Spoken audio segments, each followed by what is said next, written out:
Welcome back to Monster Hunter Generations Ultimate, Prowler only. Last time we took on two Hyper Thunder Element monsters, and this time we'll be taking on something you could consider to be Thunder Element, that's for sure.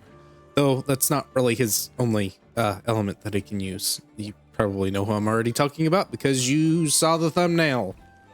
Alatreon. Glory Alatreon is the name of the quest. Has us slaying an Alatreon, as per usual in Ingle Isle. I have the Amatsu weapon equipped. Go ahead and take the quest. Head on out. Okay, so Alatreon is interesting. We're using water element since it's just kind of the best all the way around thing. If you've seen me talk about him before, you know that he swaps elements. Obviously, he'll go from fire and dragon to ice and thunder. No water element. That's why we're using water element, because that's the thing he's weakest to in both modes. His resistances will change. It's not completely terrible here. The reason we're using the cutting weapon is one, the higher raw is nicer since we're not dealing as much element, and two, he takes more cutting damage on more of his body. The only part of the body that takes more blunt damage is the face, but every other body part either takes equal or more cutting damage. So we're not going to worry about that as much, especially considering the fact that, once again, Mega Boomerangs get that 10% damage reduction on blunt Mega Boomerangs, so you're kind of losing out on that if you're using Mega Boomerangs, which, once again, scale better off of raw because they don't use element at all. He's interesting. He has a lot of cooldown between some of his attacks, and that will give you openings to use Mega Boomerangs. The main thing is just noticing when he does it, and some attacks that he does taunt after, he won't if it's in the middle of certain combos. It really just depends. You want to keep your eye out. Make sure at a distance too, because he does have some sweeping attacks that look a bit odd, but they will be able to reach you. And he does a lot of damage. We are using Go Fight Win here. Yes, you can flash him when he goes to ice mode. There's a certain part when he does not have his ice and thunder aura up that you can flash him and get him on the ground. However, you know how our flash bombs work, and that is not very well. They take a while to get out. I got one flash the first time I used it, and then after that I could not get a single flash. And I want to say maybe, and this isn't something I know for sure, but every time I actually got a flash in range, he would just go up and do his little, go up into the air and zap you with ice crystals. So I think that probably is a trigger for it if he is in ice mode. And it could just be coincidence, but I don't think it is. You can cut the tail, get 2 horn breaks as well. And that's probably your best bet for, I believe, Sky Swayers is what the G rank version is. The test hunt, I only got 2 Sky Piercers. One was from the quest reward for breaking both horns, which actually doesn't take completely terribly too long. And then I got one from my Palico for whatever reason. Not really sure what the odds for a Palico grabbing a Sky Piercer are, but that's just the high rank version of it. It is not the G rank version. Shoots that little thing out there. Now, when you just shoot that little fire pillar out, he takes a very long time to cool down from that animation. So that is a time where you do use Mega Boomerang. If you have gauge, I do have Go Fight Win. I'm going to try to maybe play a little bit slower. Think I'm safe here. He'll have to do a head turn anyways, so I'll be able to pierce this up through the face, or pierce it up through the face. We have the comfy earplugs because those are just always useful, especially when using Mega Boomerang, so we don't just completely lose it. If he overshoots, that's another place for you to use a Mega Boomerang.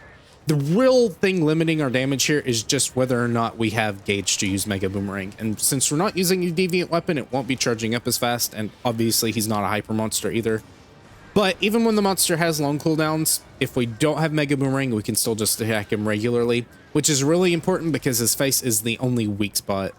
Even after you break parts. You can break his wings as well, and I think that is part of the subquest. I think you break the horns and the wings. But, I mean, you're going to get that if you're going to get it. Obviously, you're going for the face, so you'll probably get the horn breaks. But the wing breaks aren't something that you'll probably get. You're just attacking those if they're the closest things to you and you can't reach the face anyways. He is in his ice mode now. That Thunder Tackle has a bit of acceleration to it, so it starts out slow. You want to wait till he gets a little bit into it before you do dodge on it, because it will approach you pretty quickly, even at a distance. You can make sure you dodge that. There's this little Thunder Touch, I'm going to call it that. He will do it up to 3 times, sometimes, And if he does it 3 times, he'll have to taunt afterwards, and that is another chance for a Mega Boomerang. He can also do a Thunder Call in the air that will home on you. He can only do 2 of them at max. And after that, he'll also taunt. And there's another attack that he taunted after. I did not notice what specifically it was. This is another attack you can Mega Boomerang because he has just such a long cooldown. So as long as you get behind him during it, you should be safe. He landed after it too, which is good. And this would be where you can flash him. He is in Ice Thunder mode, but he does not have the aura around him. So you can actually get that flash off. But I don't have Flash Bomb Bait. I have Go Fight Wind just to try to make sure I'm playing a bit safer.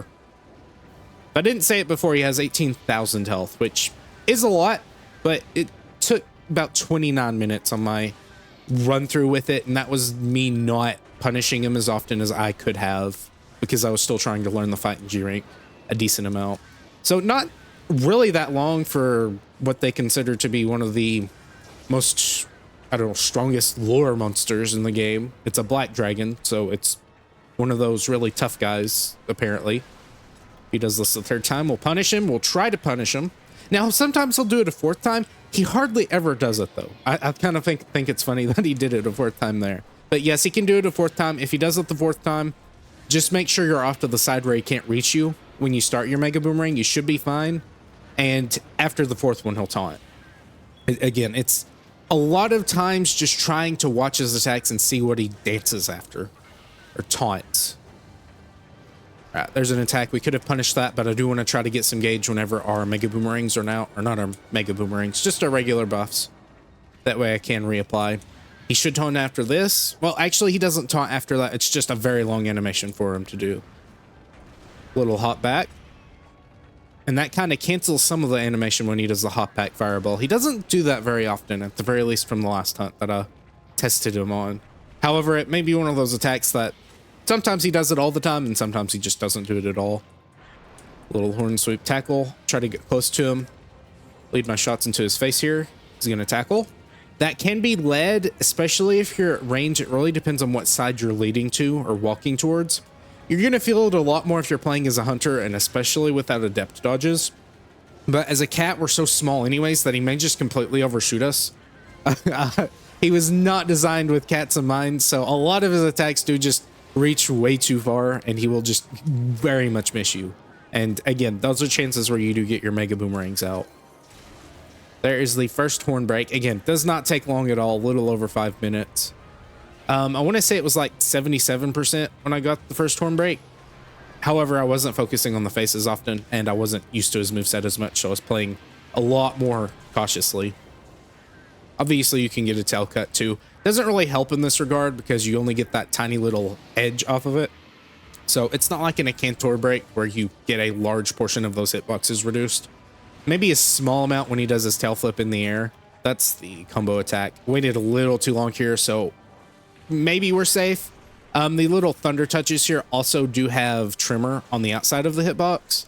So you should be fine if you're hit immediately as he, touches the ground and you didn't like delay a dodge or something into it. You should be fine to get an adept dodge or just position out of the way to get trimmered again and kind of keep turning that back and forth until he finishes his little combo there. Now, you can't get Mega Boomerangs off if he barely misses you because if you're trimmered, you're going to lose that. But if you do have trimmer resist, then you'll be able to actually avoid it or ignore it. Now, I want to say I broke apart last time. I did break apart and he fell over. I'm not sure if that was the wing or the chest. I don't know if you can break the chest. If you can break the chest, then that was what it was, and that's what causes him to topple over. But that was the only actual topple, let me say it like that I got. So I don't think the chest is a good hit zone. If it even has a hit zone, it may just share a hit zone with the body. But it is right under the face, so if he moves his head up, you're probably going to be hitting it a decent amount anyways. This is kind of similar Kieran moveset here. So those thunder spots are set. They're not going to track you or anything, but if you're in the wrong spot, he can hit you. If you're like preparing a boomerang toss or something. I don't even think he has like the G rank Kieran thing where it'll target you at the end with a random shot. Okay, again, a couple of attacks can target you, but for the most part, they're going to be by themselves. Little thunder tackle. Throw a couple up here. I'm sure if you get a wing break in the air, it throws them down to the ground, or at the very least just flinches them, but I'm not going to fish for that. The wings have a lot of health. They don't take that much damage, and just for a measly little flinch, I don't think it's that worth it. There's the sweep being very large. Again, it's a bit weird because he kind of throws his head off to the side, but the hitbox actually throws you in the opposite direction. But that's just kind of how Alatreon is. Okay, we'll lose that. I completely forgot about the tail sweep. Again, if you're in front of him most of the time, and especially trying to keep your spacing, you're not going to see some attacks a lot, and that's one of them. I completely forgot he had like the classic Elder Dragon tail sweep. But yes, he does have it, and he's doing it again. And that hit me. It's okay, though. We've got our Rage Mode, extra affinity, couple boomerangs here. He's going to tackle. I will actually try to counter that. Bit riskier there since he didn't run fast or past my Palico. However, I think we'll be fine. And that does scoop up when he does the head sweep. So if you're off to the left, you can be a bit closer to him than you are if you are on the right. Or than you can be if you're on the right. Try to reach that there. You can see how much he turns that there. That's because I was off to the side. So he did try to lead it. But again, we're so small that it did just overshoot him. And he will still overshoot hunters sometimes too. But our hitbox is smaller. Our movement speed is also a bit slower just because we are a bit smaller. But that really doesn't affect it that much, honestly. Now he's turning back into ice mode, so I'll try to lead this into his face, maybe. Dodges to the left. Here comes Thunder Touches. Just one. Means he won't taunt after it. Thunder Tackle. That does have a Wind Press hitbox off to the sides as well, so even if you dodge the Thunder part, without an Adept Dodge, you will still be hit by Wind Press, probably. Very good. He didn't taunt after that one, but I think I flinched him in the middle of the attack with the Mega Boomerang. This is Grady, but we're fine. You can see the Trimmer hitbox here. He only did it 3 times, though, not 4. And again, I'm not worrying as much about hitboxes or hit zones. I'm going to try to dig here. Hopefully we can get an underground. Go. All right, we're good. We'll just wait this out. There's nothing we can do. He's just too far into the air, so it's safer to just do this and then pop out of the ground when he comes back down.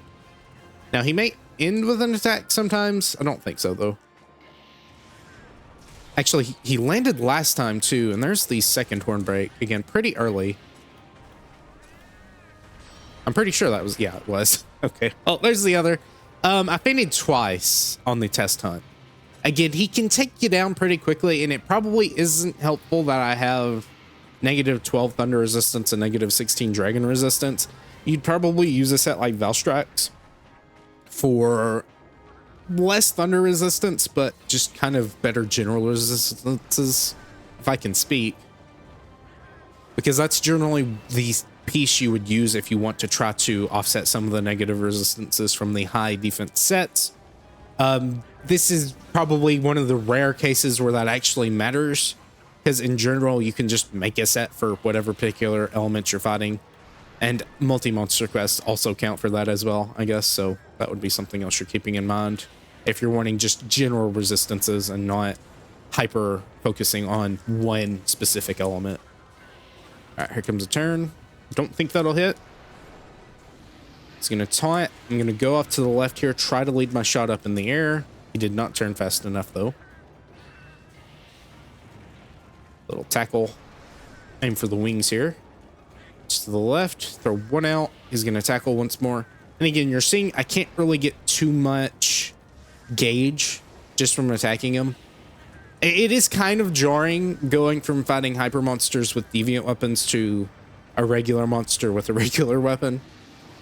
You will feel that very slow gauge build up compared to the other options that you had, because you could just spam Mega Boomerangs with that, but here it's a bit slower. That is an attack that does kind of catch me off guard. He'll attack with his face and then swoop around with his tail. The tail has a massive reach, and it is kind of hard to tell where the hitbox is on it.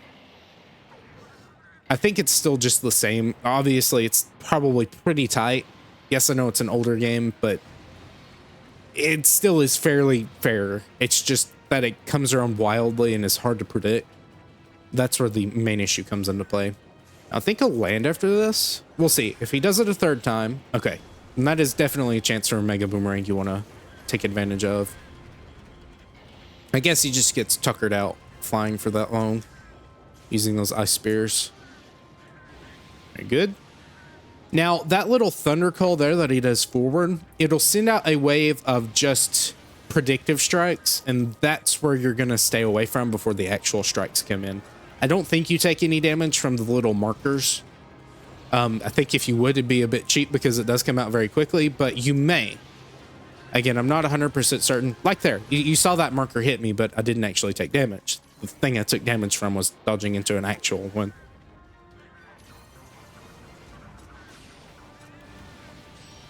It's that thunder call again.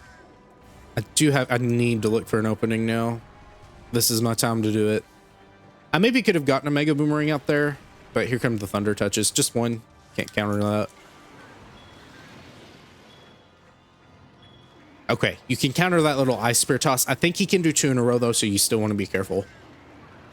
There we go. That's something we can counter. We did lose support gauge boost though, unfortunately, but that's fine.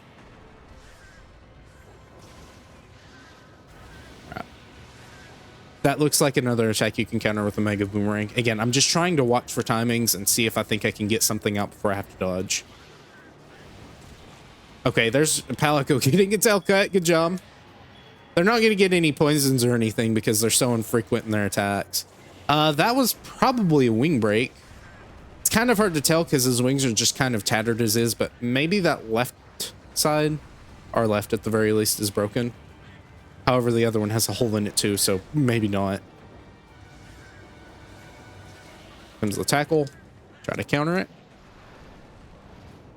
This is where just being patient, trying to save up as much gauge as you can, and not having to heal is going to help a lot. And just playing it safe.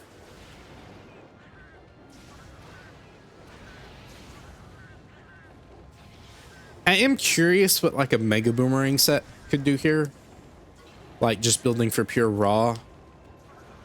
I don't know if you would still want to use the Bloodbath Hammer for that, or if you do want to go for the Silverwind Star because of the cutting. Okay, good job. Keep flinching.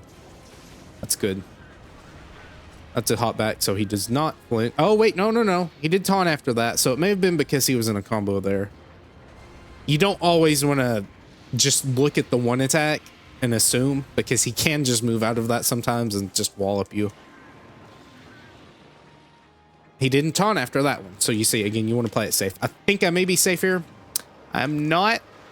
Okay, I am. He just missed because my hitbox is so small. Again, this is where we have cat privileges and we just kind of get to avoid stuff without really putting much thought into our actions, because I should have been hit there. Like, that was just completely cheap, but that's okay. We get hit by that. Now, we have Thunderblight, which means we can be stunned. However, we're going to heal that off. Even if I didn't, we would have died in one hit anyways. So it doesn't really matter that much. A lot of the blights here are annoying. Water Blight slows you down. Ice Blight makes it so you can only dodge once. That's probably the worst one. But Thunder Blight doesn't matter as much because by the time you would be hit enough to actually be stunned, you'd probably just lose an acorn anyways, or cart.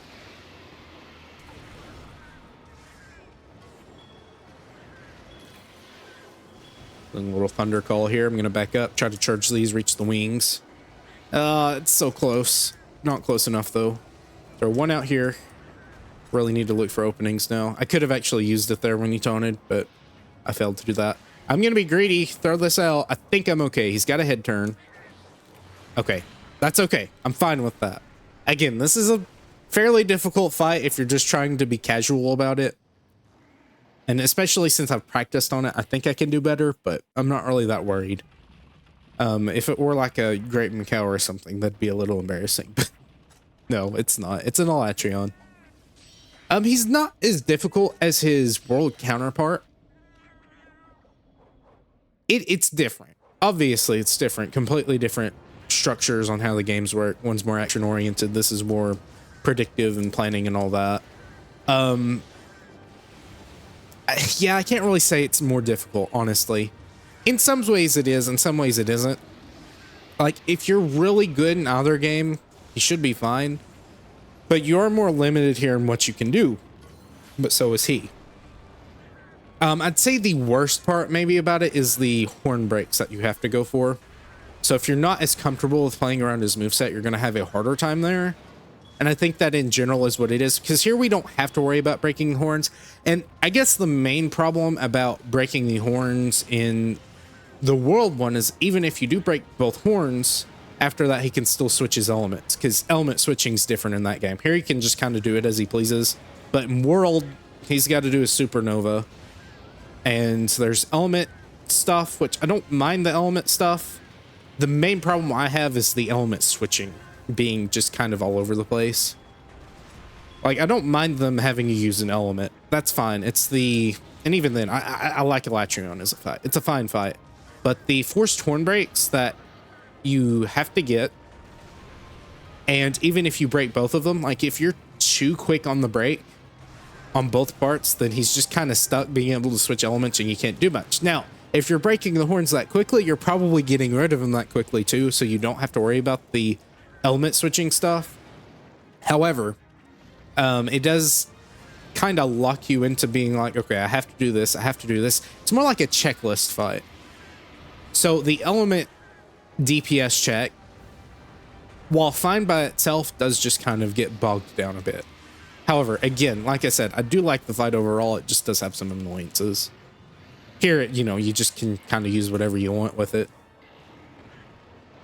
And especially for us, it's nice since we can reach him in the air without having to just go for his tail. So we get more privilege as cats to be able to actually do stuff that isn't just wait for him to land or throw a flash bomb at him when his aura is down. What's he doing here? Okay, just the thunder call. Okay, very close.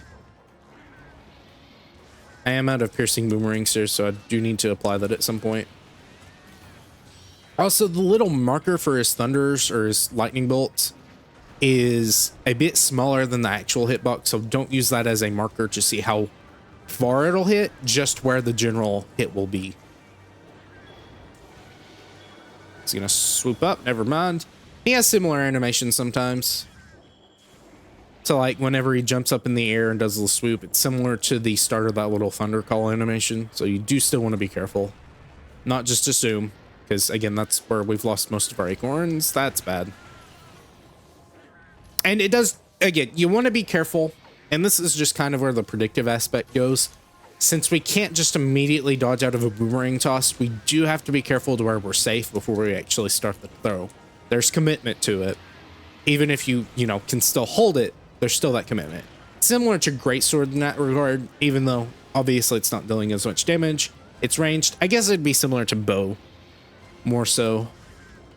Especially in older games where, yes, you can move while charging it, which is different from this weapon. You have to charge it more times to get more damage out of it. And you can't do your dash dancing like you can in post 5th gen games. Alright, I'm going to try to be quiet here and see if I can't get some good openings for Mega Boomerangs and whatnot. That's going to miss. That's not good. We don't like that. Wait, he'll walk into it. Good job. Thank you.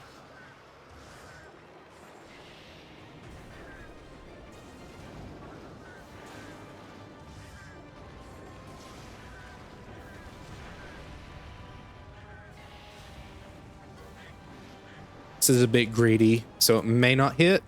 And even if it does, I may be hit. Okay, we're good.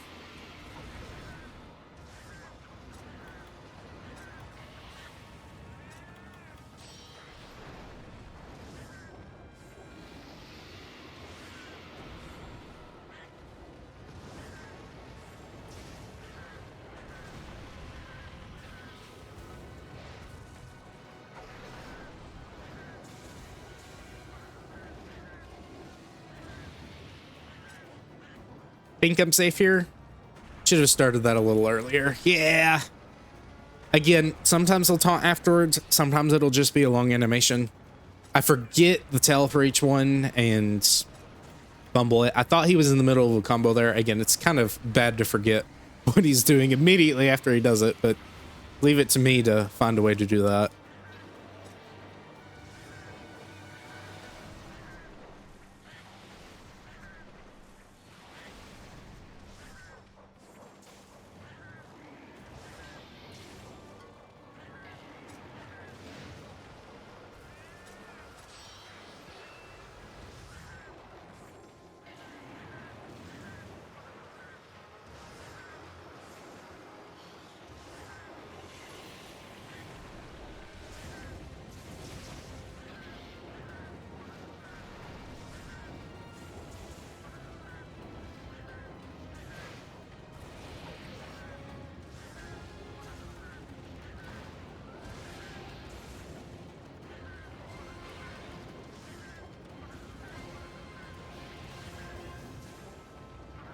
Also really do like the music. Bit different in world.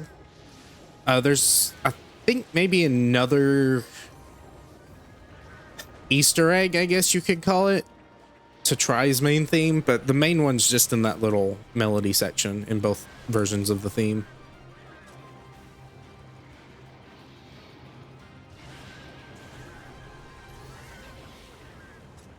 I think it still follows the general rule of thumb where the world themes are more tamer than the classic themes, which some people like that better. I'm not personally that.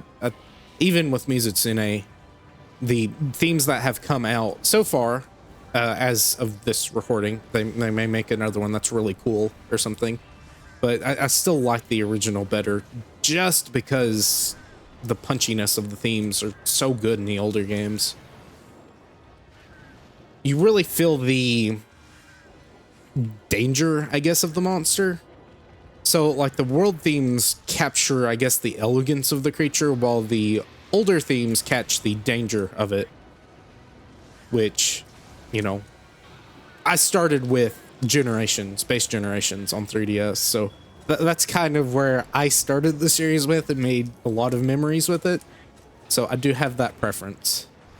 Not to say the world parts are bad, I just have a preference. So there's, I think that was maybe the chest break or the wing break. I don't know, I don't remember. I'm gonna check mid-fight. Horns and wings. So yeah, I guess I just broke the other wing, finally.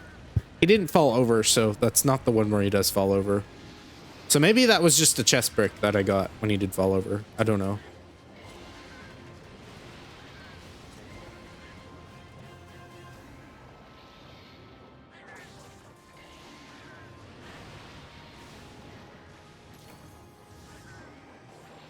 Okay, did not mean to do that.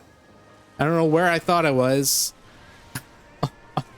on my menuing. That was absolutely terrible. I thought my piercing boomerangs were right next to me, but nope.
There we go. Wonder if that was okay. Very similar timing in that regard. Actually, 28 minutes and however many. That same. I think this one was a tiny bit slower, but since I was taking more advantage of the Mega Boomerang openings, evened out. Even though I was just yelling and stuff.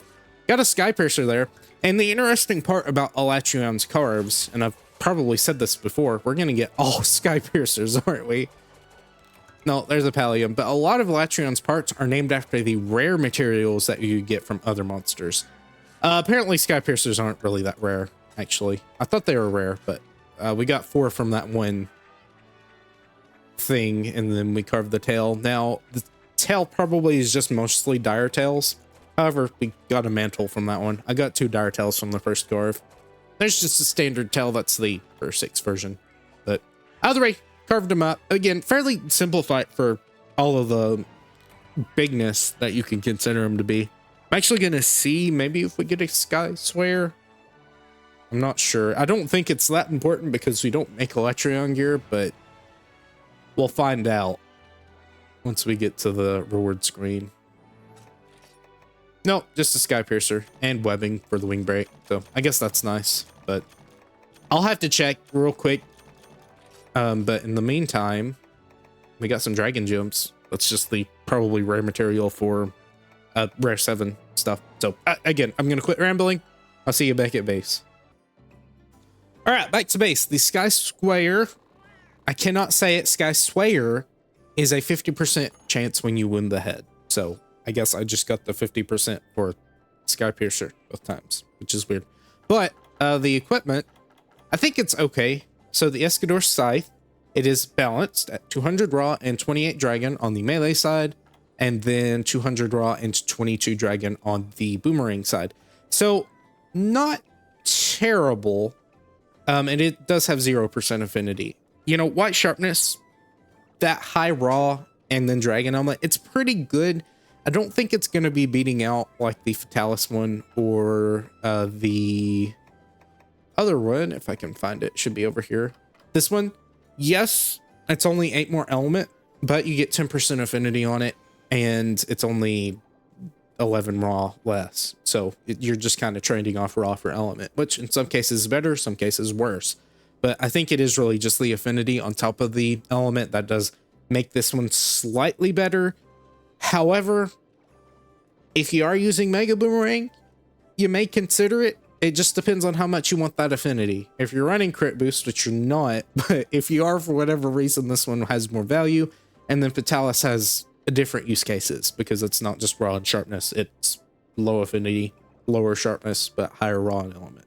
So depending on how you want to use that for, you're going to pick accordingly.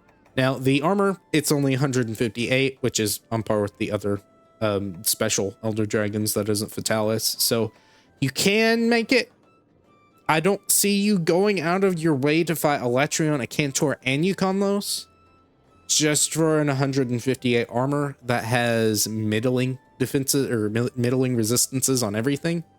It'd be probably 6 if I had to guess on everything. I don't think resistances change per piece, at least on everything. So -12 dragon resistance and 6 on the others. Not particularly great. Especially when you can just make the Valstrax one, which, yes, has -1, but that's only -2 on everything, and then you get positive dragon resistance, which it's not... Okay, and I make a big deal about elemental resistances, and sometimes they matter, but when you're only going into the negative, like, by 2, or only going into the positive by, like, 5 or 6, you're not going to notice that much, because remember... the majority of damage from element attacks are really just raw.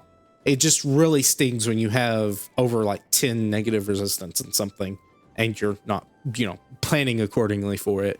And some monsters have some elemental attacks, but it's not that worth it to build for it because like Garuga, who has one attack that takes a lot of dragon element damage, if you're having a hard time dodging that attack, you may consider switching to a dragon element resistant set or one that isn't -16. However, if you're good at dodging it, then you may just want to stick with like the Draking Mail because it's more resistant to fire, which he uses more attacks of. Either way, thank you for watching. I hope you enjoyed, and if you did, please consider leaving a comment below and maybe even consider subscribing. Until next time.